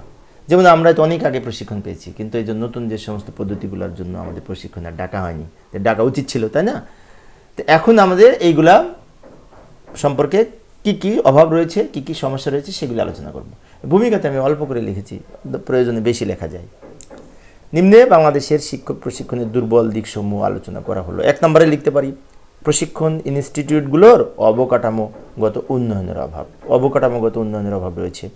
তো অবকাঠামোগত উন্নয়নের ক্ষেত্রে আমরা এইভাবে লিখতে পারি বাংলাদেশের শিক্ষক প্রশিক্ষণের দুর্বল দিকসমূহের মধ্যে অন্যতম হলো প্রশিক্ষণ ইনস্টিটিউটগুলোর অনুন্নত অবকাঠামো। আর এই কারণে শিক্ষকদের থাকার সুবিধা, পড়াশোনার সুবিধা, প্রশিক্ষণ চলাকালীন সময়ে পাঠদানের বিভিন্ন সমস্যার সৃষ্টি হয় এবং বিঘ্নিত হয়। যেমন আমি বিদেশে একবার ট্রেনিংয়ে গিয়েছিলাম, এই ব্যাংকক শহরে, থাইল্যান্ডের ক্যাসেট ইউনিভার্সিটিতে আমাদের আইসিটি বিষয়ে ট্রেনিং হয়েছিল। বিশেষ করে সেখানে প্রায় 20 দিনের কাছাকাছি ছিলাম, সেখানে দেখেছি তাদের অবকাঠামো।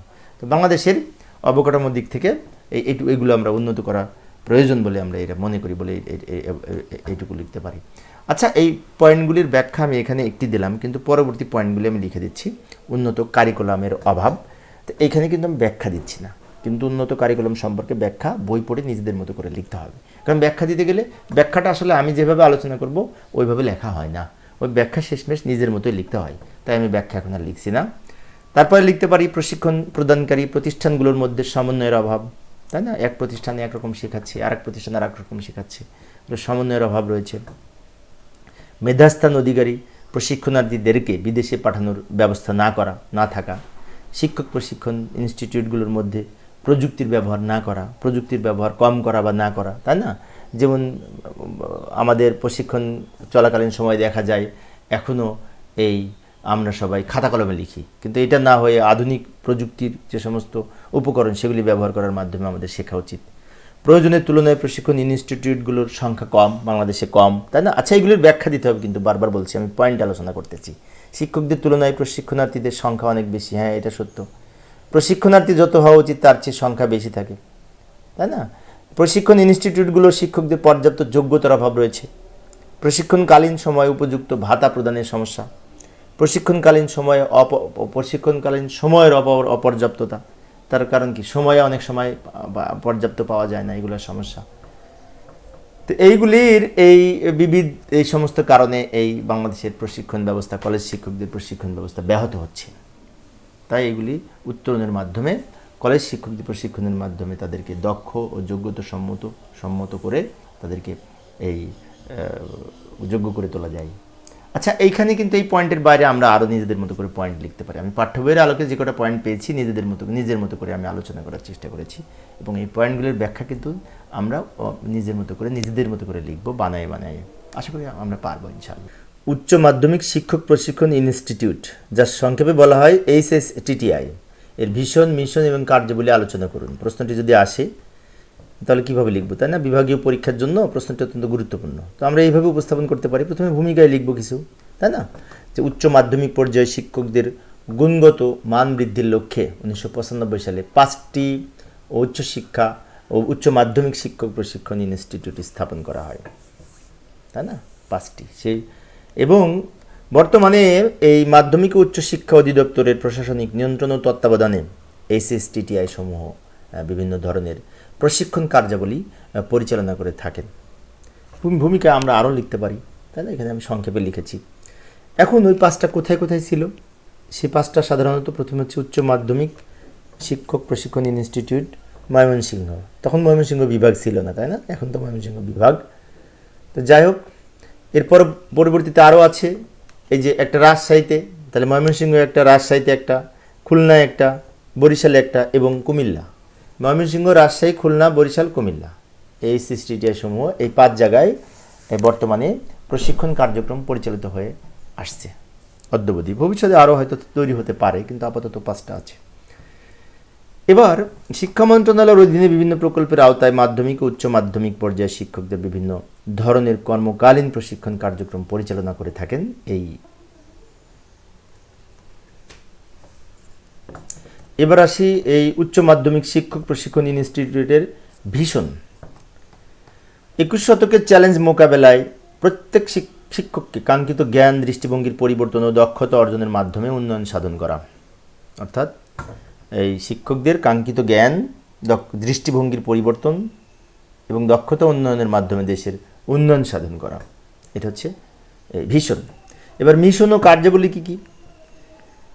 এখানে আমরা প্রথমে লিখতে পারি প্রশিক্ষণের মাধ্যমে শিক্ষকদের নতুন জ্ঞান সৃষ্টি, দক্ষতা উন্নয়ন ও দৃষ্টিভঙ্গির ইতিবাচক পরিবর্তন। দৃষ্টিভঙ্গির ইতিবাচক পরিবর্তন, এই জিনিসটা খুব গুরুত্বপূর্ণ, কারণ আমরা সবসময় নতুন ধ্যান ধারণাকে গ্রহণ করতে চাই না। কি অভিভাবক, শিক্ষক কিংবা ছাত্রছাত্রী যেই বলি না কেন, নতুন কিছু আসলে আমরা সেটাকে গ্রহণ করতে চাই না। সেজন্য প্রযুক্তিগত দিক এবং নতুন নতুন বিভিন্ন ধ্যান ধারণার যে সমস্ত পরিবর্তন, সেটার ইতিবাচক ধারণা থাকতে হবে। এরপর আসি জাতীয় পর্যায়ে প্রশিক্ষণ প্রতিষ্ঠান এবং শিক্ষা প্রতিষ্ঠানসমূহের ভিতরে আন্তঃযোগাযোগ ও সহযোগিতা তৈরি করা, এগুলো কার্যাবলীর মধ্যে পড়ে। কার্যাবলীর মধ্যে আরও রয়েছে জাতীয় প্রয়োজনীয় বিভিন্ন প্রশিক্ষণ কর্মসূচি, ওয়ার্কশপ এবং সেমিনার পরিচালনা।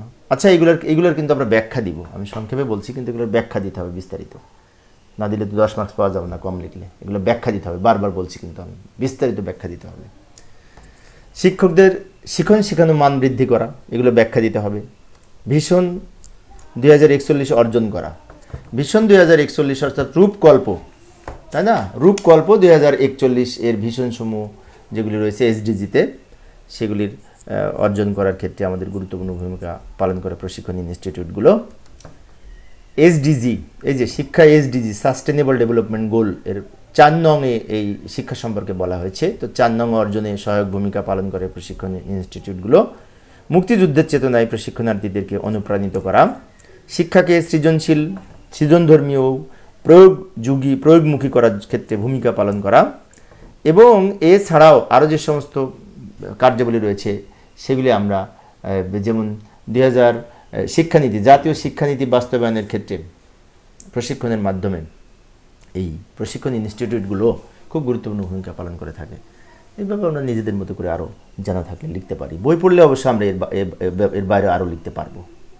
তো প্রিয় শিক্ষক প্রশিক্ষণ সংক্রান্ত যে সমস্ত প্রতিষ্ঠান রয়েছে, এগুলির কার্যক্রম আরও আধুনিকায়নের জন্য আপনার সুনিশ্চিত মতামত দিন। প্রশ্নটি বেশ কয়েকবার বিগত বিভাগীয় পরীক্ষায় এসেছিল। তো এইখানে আমরা এটা নিজেদের মতো করে লিখতে পারবো, তারপরে একটু আলোচনা করলে পরে লেখাটা সহজ হয়, সেজন্য আজকের এই আলোচনা।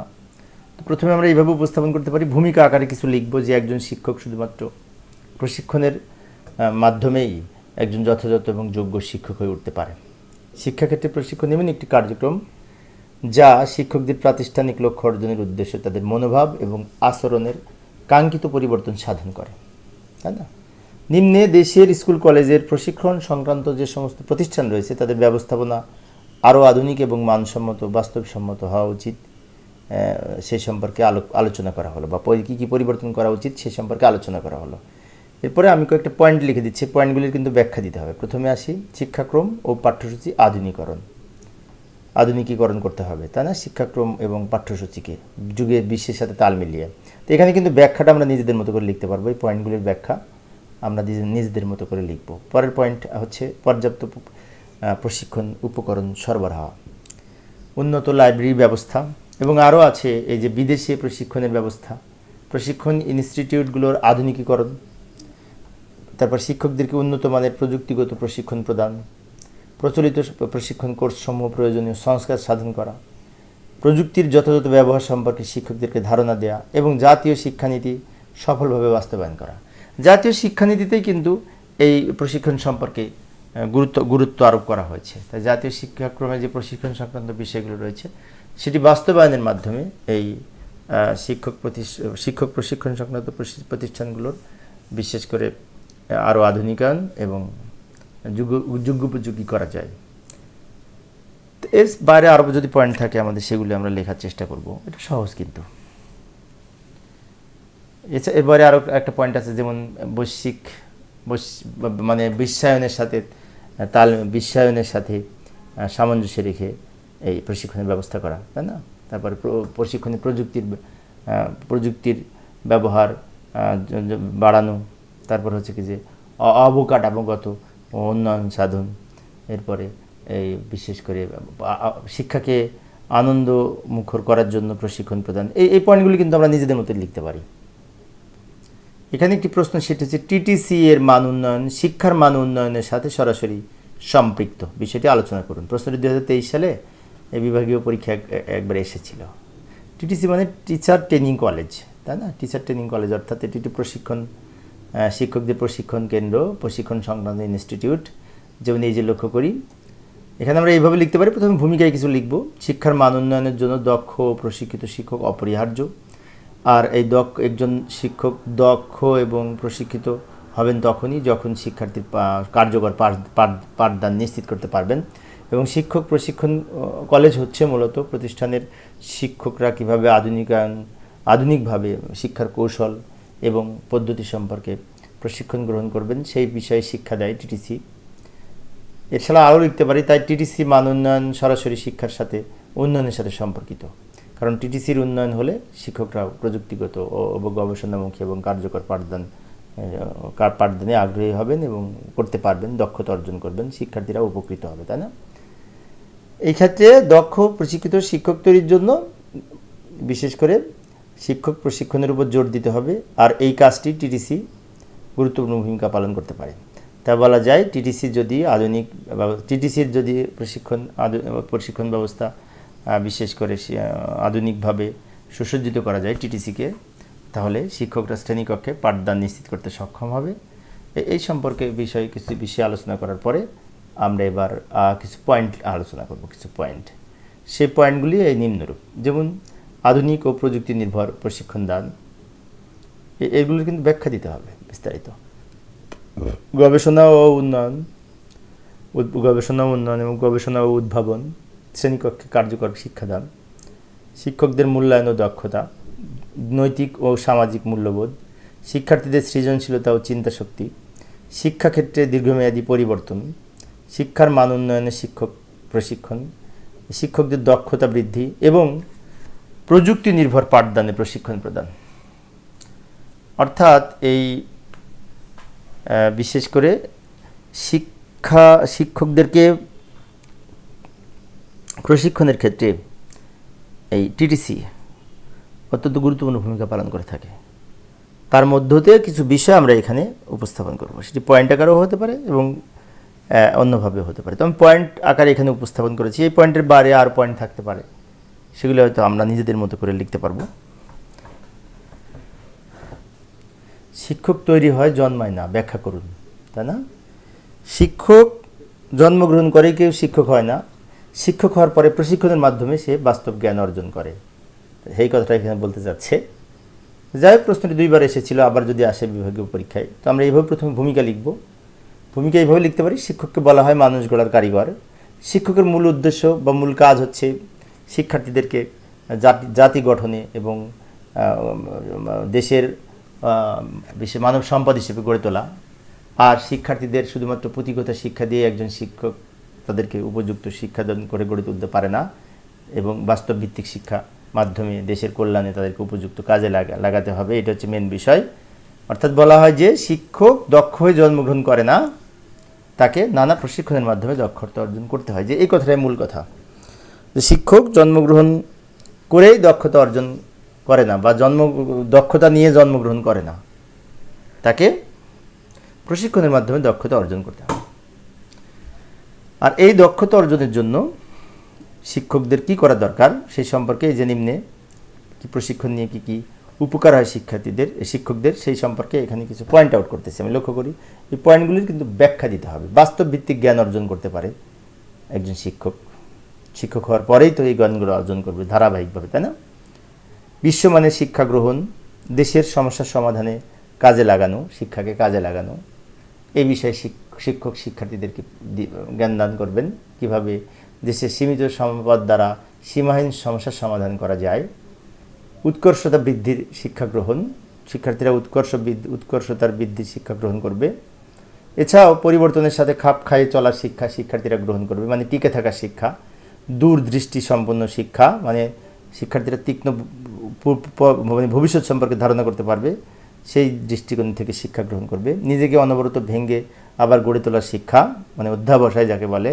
আত্মমর্যাদা সম্পন্ন হওয়া, নেতৃত্ব প্রদানের শিক্ষা, সৃজনশীল মানসিকতার বিকাশ, শিক্ষার্থীদের মনোযোগ আকর্ষণ করা, এবং প্রযুক্তি ব্যবহারের মাধ্যমে এই শিক্ষা প্রদান সহ শিক্ষার্থীদের নৈতিক ও দায়িত্ববোধ সৃষ্টিতে সহায়তা করবে। এবং এই শিক্ষাগুলি ধারাবাহিকভাবে যখন একজন শিক্ষক বিভিন্ন জ্ঞান অর্জন করবে বিভিন্নভাবে, তখন সে প্রকৃত শিক্ষক হিসেবে নিজেকে যোগ্য করে তুলতে পারবে। তো এগুলি শেখার জন্য শিক্ষক প্রশিক্ষণের কোনো বিকল্প নাই। অর্থাৎ একজন শিক্ষক প্রশিক্ষণের মাধ্যমে জ্ঞান, দক্ষতা ও যোগ্যতা অর্জন করে শিক্ষার্থীদের বিশেষ করে মানব সম্পদে পরিণত করার জন্য বিশেষ করে পাঠ পরিকল্পনা প্রস্তুত করার মাধ্যমে, সঠিকভাবে ক্লাস নেওয়ার মাধ্যমে এই শেখানো কার্যক্রম পরিচালনা করতে পারে। আর এর জন্য প্রয়োজন প্রশিক্ষণই গুরুত্বপূর্ণ একটি মাধ্যম শিক্ষককে তার যোগ্যতা প্রমাণ করার জন্য। এইভাবে আমরা নিজেদের মতো করে লিখতে পারি। এটা মূলত বানিয়েই লেখা অনেকে, তা আলোচনাটা করলাম, হয়তো অনেকের উপকার হতে পারে। পরিশেষে স্মার্ট বাংলাদেশের জন্য আজ স্মার্ট শিক্ষক অপরিহার্য। একজন স্মার্ট শিক্ষকের কী কী যোগ্যতা বা গুণ থাকা উচিত সেই ব্যাপারে এখানে আলোকপাত করতে হবে, আলোচনা করতে হবে। 2023 সালে প্রশ্নটি একবার এসেছিল, তো আমরা এইভাবে আলোচনা করতে পারি। প্রথম ভূমিকায় কিছু লিখব। স্মার্ট বাংলাদেশের জন্য বিশেষ করে শিক্ষক এর গুরুত্ব অপরিসীম। নানা গুণের সমন্বয়ে একজন শিক্ষক স্মার্ট শিক্ষকে পরিণত হতে পারে, আত্মমর্যাদা সম্পন্ন শিক্ষক হতে পারে, আদর্শ শিক্ষক হতে পারে, যা নিম্নে আলোচনা করা হলো। আমি এখানে একটা একটা করে পয়েন্ট আলোচনা করব। যেমন প্রথমে আসি, এই নিম্নে যে পয়েন্টগুলি বলবো এগুলির ব্যাখ্যা দিতে হবে। বিষয় সম্পর্কে সুগভীর জ্ঞান থাকতে হবে, তাই না? যে বিষয় পড়াবে সেই বিষয় সম্পর্কে গভীর জ্ঞান থাকা লাগবে। বিষয়বস্তু সুন্দরভাবে উপস্থাপন করতে হবে, উপস্থাপন করার দক্ষতা অর্জন করতে হবে। সুন্দরভাবে পাঠ পরিকল্পনা তৈরি করতে হবে। পাঠ পরিকল্পনা তৈরিও কিন্তু স্মার্ট শিক্ষকের একটি বৈশিষ্ট্য। এছাড়া আরও রয়েছে শ্রেণীকক্ষে উপস্থাপনের কৌশল। শ্রেণীকক্ষে পাঠ উপস্থাপনের জন্য শিক্ষককে যে সমস্ত বিষয় লক্ষ্য রাখতে হয় তার মধ্যে রয়েছে শ্রেণীকক্ষে শিক্ষার্থীদের মনোযোগ ধরে রাখা, অর্থাৎ শিক্ষার্থীরা আমি পড়াচ্ছি আর শিক্ষার্থীদের অন্যদিকে মন আছে, এটা যদি না হয় মনোযোগ ধরে রাখার চেষ্টা করতে হবে। এরপরে হচ্ছে কি যে শিক্ষার্থীদের পাঠে অংশগ্রহণ নিশ্চিত করতে হবে, প্রয়োজনীয় উপকরণ ব্যবহার করতে হবে, শ্রেণী শৃঙ্খলা বজায় রাখতে হবে, পাঠের মূল্যায়ন করতে হবে। পাঠ শেষে আবার কী পড়লো, কী জানলো শিক্ষার্থীরা সেটা মূল্যায়ন করতে হবে।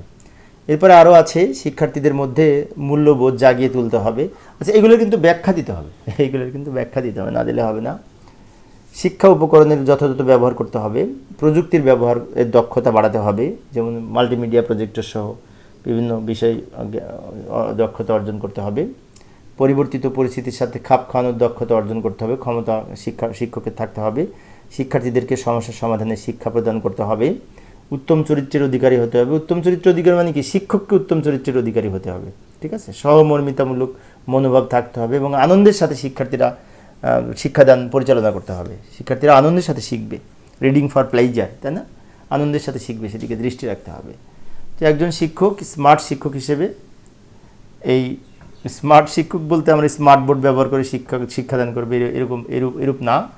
এর পাশাপাশি আরও যে সমস্ত শিক্ষক হিসেবে গুণ থাকা উচিত সেগুলা অর্জন করার মাধ্যমে একটি আদর্শ শিক্ষক হিসেবে গড়ে তোলার পাশাপাশি স্মার্ট শিক্ষক হয়ে স্মার্ট বাংলাদেশ বিনির্মাণে সহযোগিতা করবে।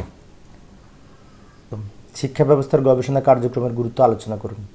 এই প্রশ্নটি বেশ কয়েকবার এসেছে, 4 বার এসেছে বিগত পরীক্ষায়, বিভাগীয় পরীক্ষায়। তো আবার যদি আসে কীভাবে লিখবো, তাই না? সেটা আলোচনা করব। এটা মূলত আমরা নিজেদের মতো করে লিখতে পারি, তারপরে একটু আলোচনা করলে, আলোচনা শুনলে লেখাটা সহজ হবে, সেই জন্যই আজকের আলোচনা। তো প্রথমে আসি, ভূমিকা আকারে কিছু লিখব। শিক্ষা জাতির মেরুদণ্ড, আর এই কারণে একটি জাতির শিক্ষা ব্যবস্থা যদি আধুনিক হয় এবং গতিশীল ও প্রযুক্তি নির্ভর হয়, তাহলে ওই জাতির দ্রুত উন্নতির দিকে এগিয়ে যেতে পারে। আর এই কারণে শিক্ষা ব্যবস্থার গবেষণা কার্যক্রমের গুরুত্ব অপরিসীম। বিশেষ করে উচ্চশিক্ষার ক্ষেত্রে গবেষণার গুরুত্ব অত্যন্ত বিশেষ, সেই কারণে গুরুত্বসমূহ নিম্নে আলোচনা করা হলো। এবারে কিছু পয়েন্ট লিখব, পয়েন্টগুলি ব্যাখ্যা দিতে হবে। কিন্তু প্রথমে লিখছি জ্ঞানের ভাণ্ডারের কিছু নতুন সংযোজনের ক্ষেত্রে, মানে জ্ঞানের ভাণ্ডারে কিছু নতুন সংযোজনের ক্ষেত্রে গবেষণার প্রয়োজন। গবেষণা করে নতুন নতুন তথ্য উদ্ভাবন করা যায়। বর্তমানে বিরাজিত সমস্যার দিক নির্দেশনা প্রদানের গুরুত্ব, এগুলি পয়েন্ট আকারে আছে। পয়েন্টের কিন্তু ব্যাখ্যা দিতে হবে। মেধা ও মননের বিকাশ এর ক্ষেত্রে গবেষণার গুরুত্ব অপরিসীম, তাই না? আমি আবারও বলছি, এই পয়েন্টগুলির কিন্তু ব্যাখ্যা দিতে হবে। উদ্ভাবনী শক্তির বিকাশের ক্ষেত্রে, শিক্ষার মান উন্নততরণের ক্ষেত্রে, প্রযুক্তিগত দিক থেকে উন্নয়নের ক্ষেত্রে, অসীমকে জানার ইচ্ছা, মানে অজানাকে জানার ইচ্ছা, অজানাকে জানার ক্ষেত্রে এই গবেষণার গুরুত্ব অপরিসীম। প্রযুক্তির ব্যবহারের দক্ষতা আনয়ন, বিশ্বের উন্নত দেশের শিক্ষার সাথে সমন্বয়। তো এইগুলি ছাড়াও আমরা আরও যে সমস্ত বিষয়গুলা এখানে সন্নিবেশন করতে পারি, সেগুলি যদি আমাদের জানা থাকে, বই পড়লে আমরা অবশ্য পারবো। যেমন এইখানে বিশেষ করে আধুনিক শিক্ষার সাথে এবং নতুন নতুন তথ্য সম্পর্কে নিজেকে খাপ খাওয়ানোর ক্ষমতা, এই পয়েন্টগুলি আমরা উপস্থাপন করতে পারি। তো প্রিয় শিক্ষার্থী বন্ধু, যদি 10 মার্কসের জন্য এই প্রশ্নটা যদি আসে, তাহলে আমরা এর পাশাপাশি সুন্দর করে যদি ব্যাখ্যাগুলো লিখি, এইগুলোর ব্যাখ্যা যদি আরও সুন্দর করে লিখি, ইনশাল্লাহ 10 মার্কস পাবো। ধারাবাহিক পেশাগত উন্নয়ন বা সিপিডি বলতে কি বোঝায় এবং এর বৈশিষ্ট্য গুরুত্ব আলোচনা করুন। প্রশ্নটি অনেক সহজ। তো সিপিডি এর পূর্ণরূপ হচ্ছে কন্টিনিউইং প্রফেশনাল ডেভেলপমেন্ট। সিপিডি অর্থাৎ কন্টিনিউইং প্রফেশনাল ডেভেলপমেন্ট, মানে আমাদের পেশাকে সবসময় আপডেট রাখতে হবে, এই কথা বলতে চাচ্ছে। যেমন আমরা ভূমিকাতে কিছু লিখতে পারি যে ধারাবাহিক পেশাগত উন্নয়ন বলতে পেশা সংক্রান্ত যোগ্যতা ও দক্ষতাগুলোকে আয়ত্তে রাখার প্রচেষ্টা এবং অনুশীলনের মাধ্যমে এই ধারাবাহিকতার উন্নয়ন ঘটে। অর্থাৎ আমাদের পেশাগত যে দক্ষতা এবং যোগ্যতা আছে সেগুলোকে আয়ত্তে রাখার প্রচেষ্টা, সেগুলোকে আয়ত্তে রাখতে হবে এবং অনুশীলনের মাধ্যমে এগুলোর বিকাশ ঘটাতে হবে, উন্নয়ন ঘটাতে হবে, সেই কথা বলতে এই সিস্টেমটাকে সিপিডি বলে। এবং আরও লিখতে পারি শিক্ষকতাকে পেশা হিসেবে গ্রহণ করার জন্য কতগুলো প্রান্তিক যোগ্যতা অর্জন করতে হয়, কিন্তু একজন শিক্ষক নিয়মিত শিক্ষককে তার মাধ্যমে অর্জিত দক্ষতাকে যথাসময়ে শানিত রাখার জন্য, এই যুগোপযোগী করার জন্য এই সিপিডিটা খুব গুরুত্বপূর্ণ ভূমিকা পালন করে থাকে।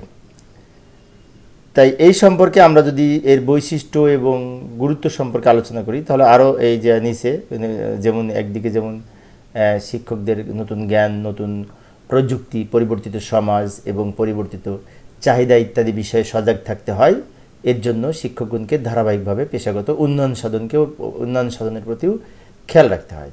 তো এখানে আমরা নিজেদের মতো করে বানিয়ে ভূমিকা আকারে এই পেশাগত উন্নয়ন বলতে কি বুঝি, এই যে ধারাবাহিক পেশাগত উন্নয়ন বলতে কি বুঝি, এইভাবে আমরা নিজেদের মতো করে লিখতে পারি। মেন যে পয়েন্ট সেটি হচ্ছে যে আমাদের অনুশীলনের মাধ্যমে ধারাবাহিকতার উন্নয়ন ঘটাতে হবে, তাই না? পেশা সংক্রান্ত যোগ্যতা ও দক্ষতাগুলোকে আয়ত্তে রাখতে হবে নিয়মিত অনুশীলনের মাধ্যমে। এই কথাটাকে কেন্দ্র করে আমরা এখানে প্রথমে কিছু ভূমিকা এইভাবে লিখব। এরপরে আমরা কি লিখব, এই বৈশিষ্ট্য।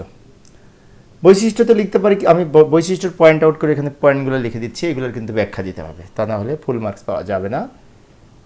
ব্যাখ্যা আমরা নিজেদের মতো করে লিখতে পারবো, তাই আমি শুধুমাত্র পয়েন্টগুলো এখানে লিখে দিচ্ছি। যেমন চাকরিকালীন সময়ে এর উন্নয়ন সংগঠিত হয় এই সিপিডি ট্রেনিংয়ের মাধ্যমে। আমরা সিপিডি ট্রেনিং 2014 সালে না কত সালে যেন দিয়েছিলাম। এর উন্নয়ন চলমান ও ধারাবাহিক প্রক্রিয়া, পূর্ব প্রশিক্ষণ ভিত্তিক হিসেবে কাজ করে, তাই না? এখানে আর একটা কথা বলেছে, one side does not fit for all, এই নীতিতে প্রশিক্ষণ কার্যক্রম, মানে এক সাইড সব কিছুর জন্য ফিট না, সব দিকে আমাদের জ্ঞান অর্জন করতে হবে শিক্ষককে, সেই কথাটা বলতে চাচ্ছে। ধারাবাহিক পেশাগত উন্নয়ন প্রক্রিয়ার অভিজ্ঞতা শিক্ষক কর্তৃক চালানোর প্রয়োগ করার মাধ্যমে সেগুলির উন্মেষ বা বিকাশ ঘটাতে হবে। শিক্ষা উপকরণের ব্যয় নিয়ন্ত্রণ কমানোর জন্য এই সিপিডির মাধ্যমে আমরা প্রশিক্ষণ গ্রহণ করলে বিশেষ করে কম দামি যে সমস্ত উপকরণ আছে সেগুলি ব্যবহার সম্পর্কে জানতে পারি। শিক্ষক তার পেশাগত উন্নয়ন ও নিজেকে নিয়োজিত করতে পারবে।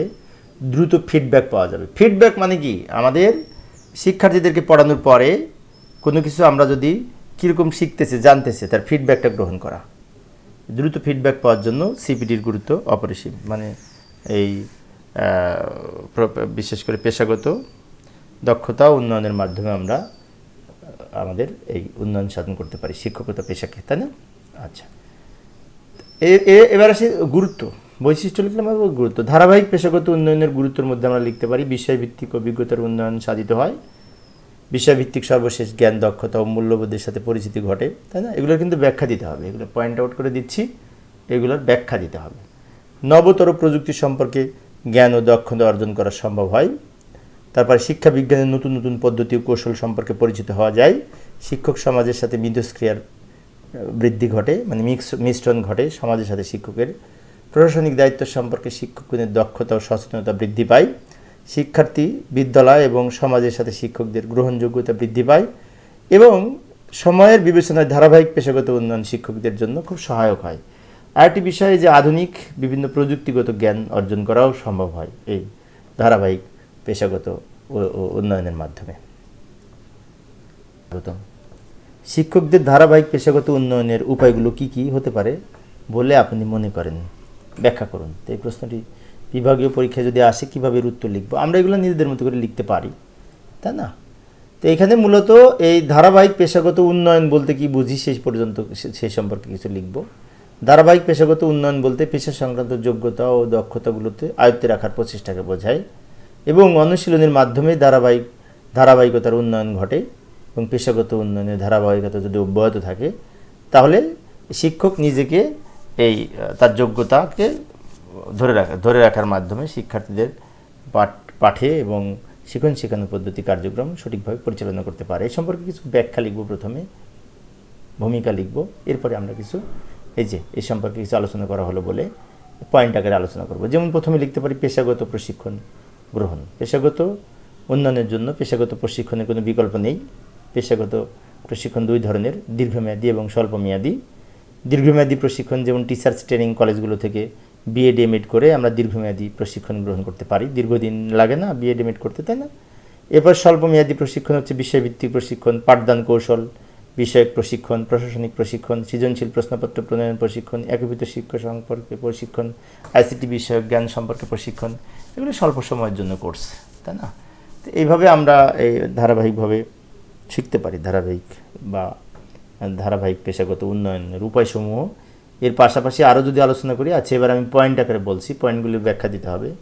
যেমন আত্মবিশ্লেষণমূলক অনুশীলন, এরপরে এই যে পেশাগত উন্নয়নের জন্য শিক্ষক আত্মবিষয়ক বিশ্লেষণের মাধ্যমে নিজের ত্রুটিগুলো সংশোধনের মাধ্যমে শিক্ষক নিজেকে আত্মবিশ্লেষণ করে এই বিভিন্ন প্রশ্ন নিজে উত্তর খোঁজার চেষ্টা করবে। যেমন আমি কি শ্রেণীকক্ষে পাঠদানের পূর্বে যথাযথ প্রস্তুতি গ্রহণ করতে পারছি বা গ্রহণ করি? আমি কি শ্রেণীকক্ষে শিক্ষার্থীদের চাহিদা, মেধা ও আগ্রহের সহিত সচেতন থাকি? মানে এই প্রশ্নগুলি শিক্ষক নিজেকেই করবে। ঠিক আছে, তাহলে নিজের অবস্থা বিশেষ করে আত্মবিশ্লেষণমূলক অনুশীলন হবে এই প্রশ্নগুলি যদি শিক্ষক নিজেকে করে। এবার সকল শিক্ষার্থীর প্রতি আমার আচরণ কি সমান থাকে? পিছিয়ে পড়া শিক্ষার্থীদের প্রতি আমার মনোভাব কি সহানুভূতিশীল ও সংহতিপূর্ণ আছে? সহযোগিতামূলক আছে? শিক্ষার্থীদের কাজের প্রশংসার প্রতি আমি কি সচেতন থাকি? পেশাগত উন্নয়নের জন্য আমার প্রচেষ্টা কি অব্যাহত রয়েছে?